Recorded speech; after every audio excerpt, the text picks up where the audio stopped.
My name is Avi Weiss, and I'm going to talk to you today about food prices in Israel. So let me ask you a question. You guys have heard about the social protests in 2011? Who heard of the social protests that happened in 2011? All right, so what happened in 2011? What was the protest about? So the first thing everybody thinks about when you think about the protest in 2011 is the price of cottage cheese, right? Now that wasn't actually what instigated it. It had more to do with housing prices. But the price of cottage cheese was certainly this big thing that became a big issue in Israel. And in fact, with respect to all of the prices, and with respect to everything that was going on in the country, there was suddenly these huge protests that broke out in 2011. And the question is, what happened? I mean, people started talking about the fact that the prices in Israel in general are really, really high, and it's hard to make ends meet. That wasn't just, the big issue was certainly housing prices, and that's how when the first tent started up. But that wasn't the only issue. It was about all kinds of different issues, and one of them was certainly with respect to food prices. So let's take a look and see whether food prices in Israel are actually high, and actually then ask the question of, if they are, why and when did it happen? So that's what I'm going to talk to you about today, and this is going to just be, whatever you guys want to ask, just go ahead.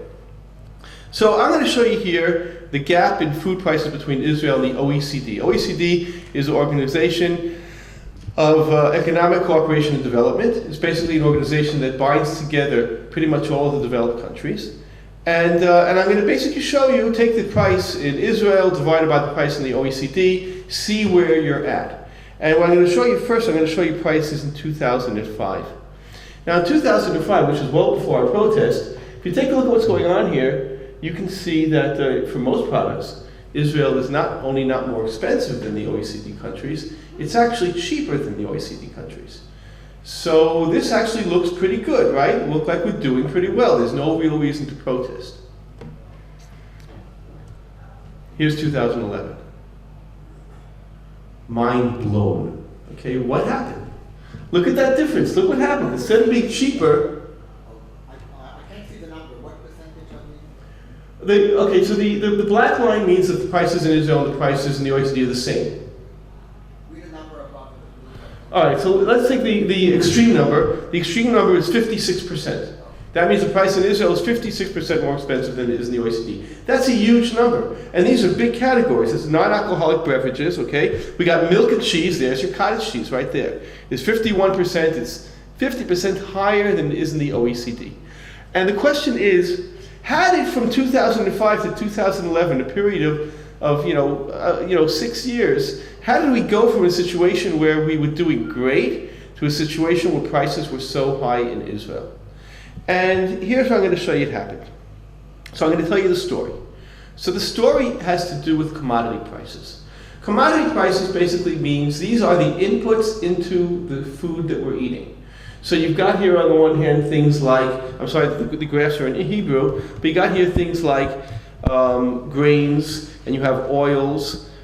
These are basic, and you have agricultural products. I'm sorry if these are not readable, but what you basically have is that in 2008, there was a sudden huge spike in international commodity prices. This isn't something that happened in Israel. This is something that happened worldwide.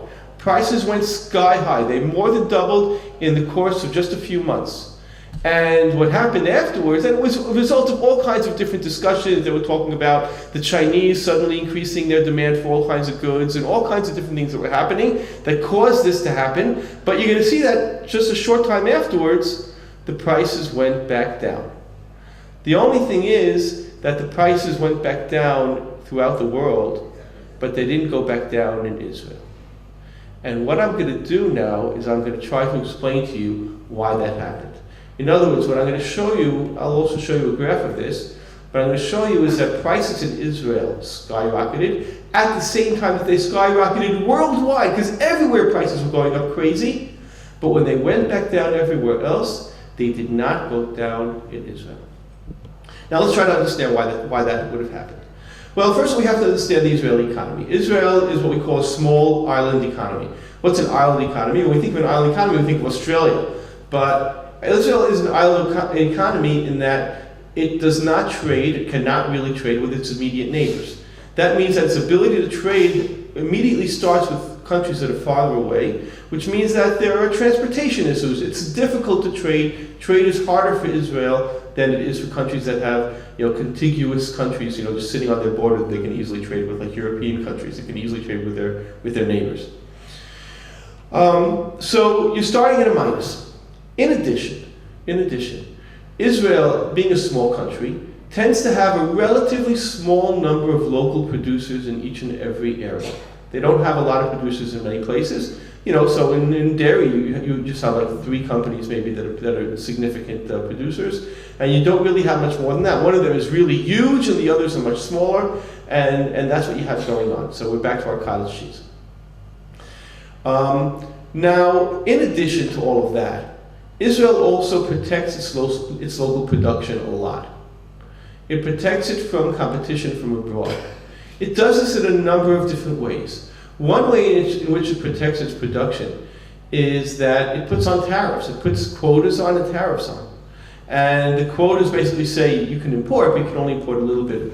Or if you want to import, then you've got large tariffs on there. You got to spend a lot of money. What's the purpose of doing that? The purpose of doing that is to protect local producers, to protect the employees of the local producers, to not allow competition come and undermine their places of business. This is a bit problematic, this entire attitude, the way that this is done, because the people it hurts are the Israeli consumers. Now, to understand the significance of this, I'm going to take you back to 1990. In 1990, there was a lot of protection for clothing and for furniture in the Israeli economy. The same type of protection. There were very, very small quotas. They couldn't import very much. Israel in 1990 decided to make a huge change in the economy. They decided to open those markets up, all the low-tech markets, open them up to international trade. The way they did it was as follows. They first switched the quotas to tariffs. Tariffs are customs that you pay in order to bring the good in. But they made really, really high tariffs so that they were still protecting Israeli producers. But they told Israeli producers as follows. They said, we are over the next 7 years going to lower those tariffs down to 0. So we start with huge tariffs, and now you've got time to get yourself organized. We're not doing it immediately, we're not doing it tomorrow. You have time to change your ways to become more productive. What happened? Well, what happened was that many firms sunk. Other firms learned how to swim. They learned how to become more productive and be able to compete in an international market. Those that learned how to swim really became much more productive, and you have a much better industry in Israel. What happened to the workers is that the workers got additional training, and they almost all went and found alternative places of employment. There wasn't, because it was done slowly, it wasn't a huge shock to the economy all of a sudden, and people had time to be able to get themselves ready for what was coming because they knew it was coming. What happened to Israeli consumers is that if you take a look at prices in these industries from the 90s until today, prices are almost constantly going down. Real prices are on the way down. They were on the way down from 1990, and they started falling and falling and falling. And this is good not just for the few workers or firm owners in those industries, but this is good for all of Israeli consumers. Okay, so this was a huge boon to the Israeli economy. The thing is, it didn't happen in food. It only happened in those types of industries then. So why? So why did prices go up and then they didn't come down? Well, there's something in economics we call a cartel. A cartel is when firms who compete with each other decide not to compete with each other. And their reason for deciding not to compete with each other is instead of having to compete and having to demand a low price in order to attract more customers, they can keep the prices relatively high. They can earn what we call monopolistic rents, and they can make a lot more money by not cutting prices, by keeping them high and keeping quantities even lower. So people will buy less, but they're paying a lot more money, and that way they're making a lot more money. Now, cartels are illegal, and forming a cartel is not a simple matter. It's not a simple matter, A, because it's illegal, and if you're caught, you pay a lot. You can sit in jail for quite a long time, and the fines are huge. And the anti-trust authority in Israel is very, very active. So forming a cartel is hard. It's also hard because it's hard to sit down with your competitors and come to much of an agreement because they're your competitors.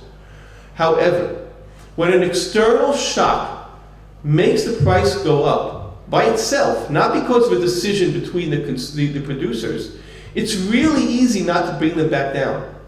It's really easy not to be the first one to lower prices. This is something we call implicit collusion. It's not that we explicitly decided we're going to collude with each other, we're not going to compete. It's that something else, external, shot that price up. Now all you have to do is let's not be the first one to lower prices. If that guy lowers prices, I'll have to react. But if he's doing the same thing I'm doing, then we can keep those prices high and we can keep our profits high. So what happened? What happened is that those prices went way up. They went up because of the commodity prices. They shot up and then they never came down. So they stayed high at where they were. So I just want to show you. So now let's ask you the next question. All right, Israel's a small economy. We only have a few producers. We don't have good imports. Okay, that's what's going on here. But we can say that at any level in the chain of supply, where is the problem coming in? Are the producers making more money than before? Or are the wholesalers or the retailers making more money? You have a huge firm in Israel called Supersal. Supersal controls a very large percentage of the supermarket chains. And you might very, very much think that Supersal is the one who didn't lower prices, but Tnuva and Osem, they did lower prices, right? That could well be. We don't know what's happening. Which one? Where is it? So I'm going to show you where it happened. So this is, here we're back to our cottage cheese. Okay, we've got our milk and our milk products. What you've got here is you have two different series. One is the consumer price index, one is the producer price index. Don't worry about their levels specifically because they're both starting from 100 at the beginning of the period. Okay, so they're not really, truly the producer prices are all below the consumer prices, but we're starting them both at 100. And all I want to show you is that they are both rising. You see that 2008? That's 2008, that huge jump. In 2008, when this all happened, the prices jumped. They didn't go down again. They then leveled off at the same level. They just continued the same general increase that they would have after that, but they didn't go back down. There wasn't that shock down, going down like you saw before in that graph earlier. So where is it happening? Well, the producers are getting more and the consumers are paying more. That means it's happening at the production level. That means it's not the Supersal who's getting the extra rents here. It's actually the producers who are getting more rents. Which was why when you had the cottage cheese strikes and people stopped buying it, they wanted to boycott Tnuva, etc. What did Tnuva do? They lowered their prices very significantly. Why were they able to do that without losing money? Because they were really making very high profits at that time. And therefore they were able to lower their prices significantly and do better.